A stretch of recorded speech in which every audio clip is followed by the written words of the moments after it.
제주의 중산가는 특히 흐린 날 풍경이 예술이죠. 자욱한 안개로 뒤덮인 날, 우리의 두 MC가 향한 곳은 서쪽의 중산간 마을 제주시 금왕리입니다. 매번 이렇게 멋있는 곳으로 데려다 주시니까 너무 좋은데, 원래 이 나홀로 나무 하면 뒤에 새별오름도 딱 보이고 해야 되는데 아쉽습니다. 오늘은 안개가 짙어서 좀 어렵겠네요. 네. 보기가. 그래도 또 이 중산간의 안개가 또 매력적이잖아요. 제주도 하면. 오늘의 주제는 무엇이길래 이 나홀로 나무 앞에 나왔습니까? 혹시 나무? 나무는 아니고 네, 여기 있어. 알겠습니다.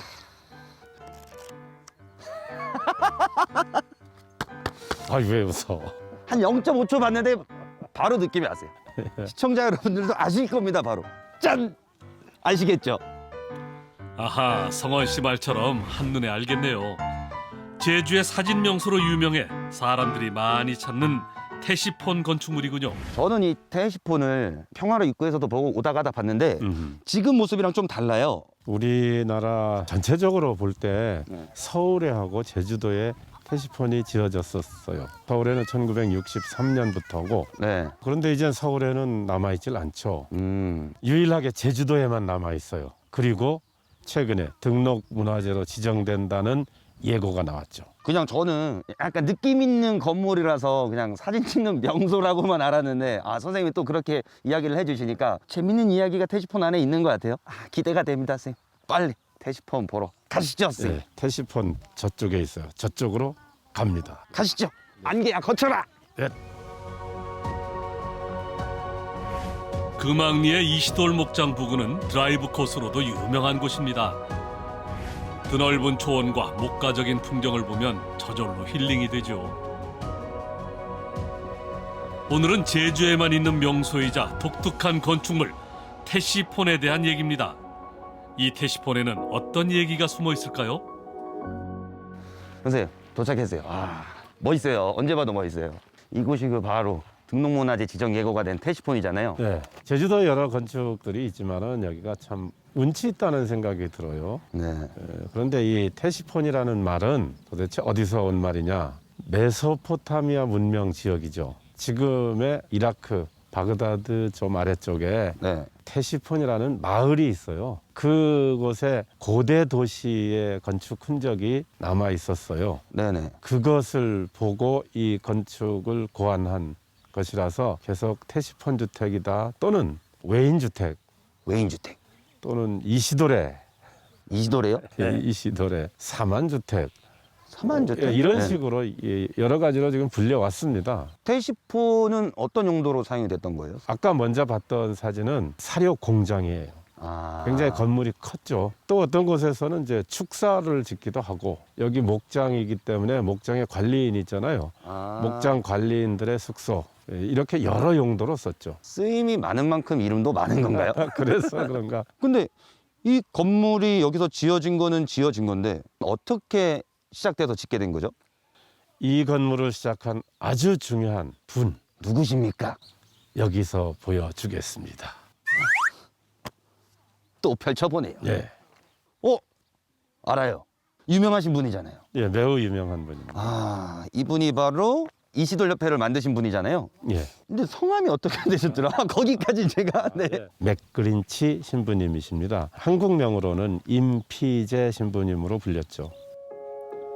제주의 성자이자 푸른 눈의 돼지 신부 맥그리치 신부님을 수식하는 표현들이죠. 맥그린치 신부는 돼지를 가져와 축산업을 키우는 등 제주의 근대화를 일으킨 분입니다.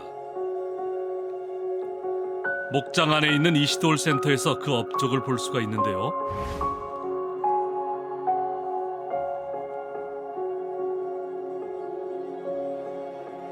한국 전쟁으로 가난에 허덕이던 섬 사람을 본 맥그린치 신부는 이들을 위해 봉사하기로 결심합니다. 그는 90세의 일기로 선종할 때까지 평생을 제주에서 도민들을 위해 헌신했습니다.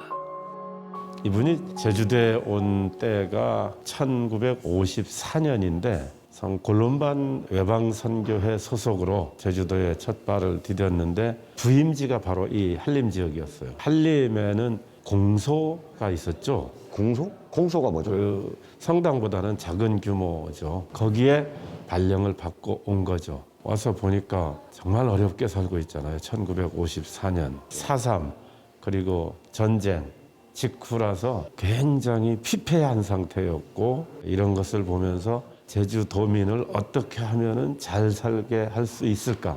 그걸 주로 고민했죠. 아, 그래서 그 맥그린치 신부님이 제주도에 오셔가지고 축산농법도 알려주고 그렇죠. 농장도 만들고 이렇게 했던 거네요, 선생님. 이분이 원래 고국이 아일랜드예요. 목축이 꽤 발달한 나라였죠. 그래서 여기에 목축이 적당하겠다 그런 판단도 하셨을 것이고 그런데 당시에 어른들은 지금까지 해오던 농사 방식 그대로 하려고 하지 변화가 빨리 안 되죠. 그래서 이분은 청소년들을 그러면 가르치겠다. 그 방법 중에 하나가 4H 활동을 도입한 거예요. 4H는 머리, 가슴, 손, 건강 첫 글자죠. 그걸 따서 만든 청소년 조직인데 실천을 해야 배움이 된다는 뜻이죠. 꼭 천주교 신자가 아니더라도 당시 마을의 젊은이들을 모아 최초의 협동조합을 만든 신부는 여성들을 위해서도 일자리를 만듭니다. 아일랜드 고향에서 모금한 돈으로 양을 사들인 거죠. 양털로 의류와 담요를 생산하며 1,300명의 여성들에게 일자리를 제공했습니다. 이와 함께 인근의 황무지를 매입해 목장을 조성합니다. 성당에서 키우던 돼지와 젖소를 모아두고 젊은이들이 일어설 수 있는 개척단지를 마련했죠.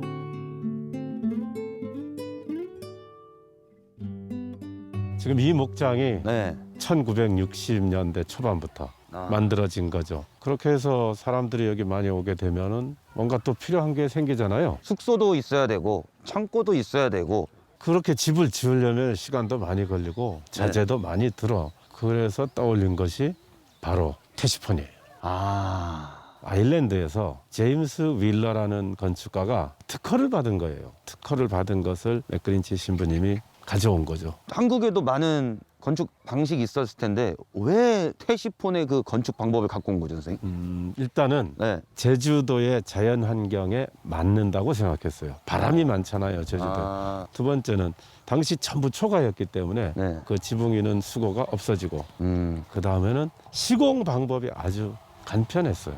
이제 겉모습을 보면은 이렇게 물결 모양이잖아요. 이걸 쉘 구조 공법이라고 하는데 만드는데 공사 기간이 얼마 안 들어서 아주 짧고 당장 필요로 했던 숙소, 돈사, 창고 이런 것들을 짓는데 아주 적합했던 거죠. 당시의 상황과 형편에 테시폰이 최적이었던 거죠. 자, 그렇다면 내부는 어떤 모습일까요? 오, 들어보니까 생각보다 넓어요.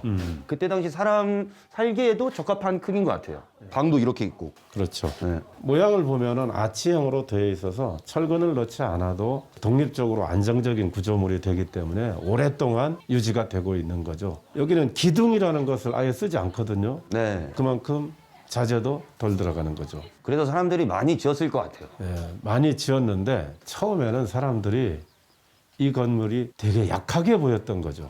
맥그린치 신부님이 단단하다는 것을 보여주기 위해서 지붕에 올라갔어요. 덩실덩실 춤을 춘 거예요. 아, 단단하다. 보세요, 안 무너지잖아요. 이렇게 한 거예요. 그만큼 이 건물이 단단하니까 지금까지 우리가 볼 수 있는 거겠죠, 선생님? 그렇죠.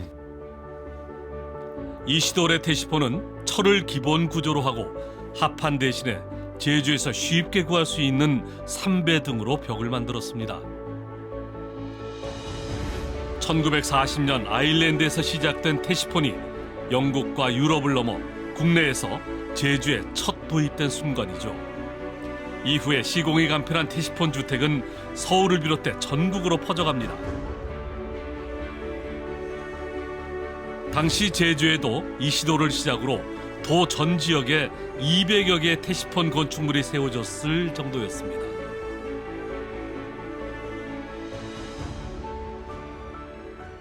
선생님 얘기를 다 들어보니까 이 테시폰 건물이 굉장히 실용적이었고 거기다가 우리 이인피제 신부님의 이야기까지 곁들여지니까 아름다움이 그게 다라는 것 같습니다. 예. 네. 이 테시폰 건물을 보면은 맥그린치 신부님이 생각이 나고 목장이라든지 시설협회라든지 그밖에 많은 업적들이 생각이 나고 그러면서 그것과 관련해서 1960년대에 우리 제주도민들의 생활 모습까지 연상이 되거든요.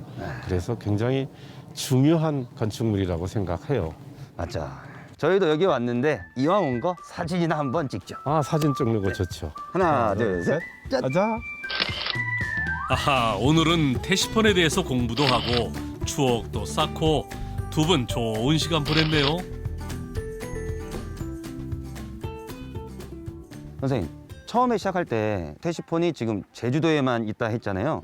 이곳 말고 또 어느 곳에 테시폰이 있나요? 여기 바로 가까운 금악리에 네. 한 대여섯 개 있고 또 월평동에 남아 있어요. 그리고 조천읍에 선을 1이 넷 다섯 채씩 지금 남아 있고 또 귀덕리 안덕면 동광리에도 한 채가 있어요. 그래서 전체적으로는 아마 16채 정도 남아 있는 것 같습니다.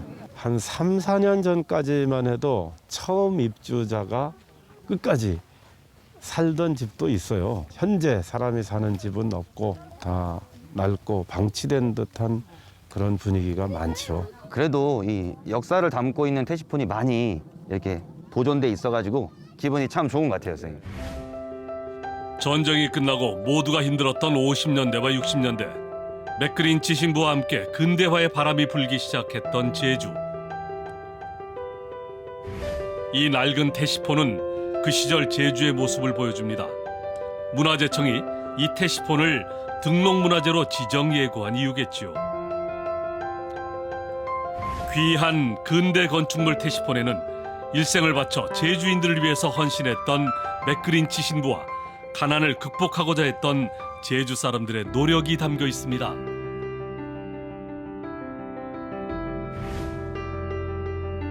선생님, 오늘 이렇게 공부하면서 여행하는 분위기였는데 선생님 어떠셨나요? 저도 오늘은 또 오랜만에 이렇게 와서 보니까 여행하는 기분 들고 추억에 남겠다 네. 하는 생각도 들어서 좋고요. 이렇게 등록문화재 지정 예고되는 것을 보니까 기쁘기도 하고 앞으로도 계속 지금 지정되지 않은 문화재 또 근대문화유산 이런 것들에도 관심을 가져줬으면 참 좋겠다 이런 생각을 했습니다. 그래서 저희 고고 제주찾기가 있는 거 아니겠습니까? 또 숨겨진 문화와 역사를 여러분에게 보여드리고자 다음 주에도 함께 해주실 거죠? 예, 다음에도 또 하겠습니다. 약속! 약속. 다음 주에 만나요! 아이고 이거.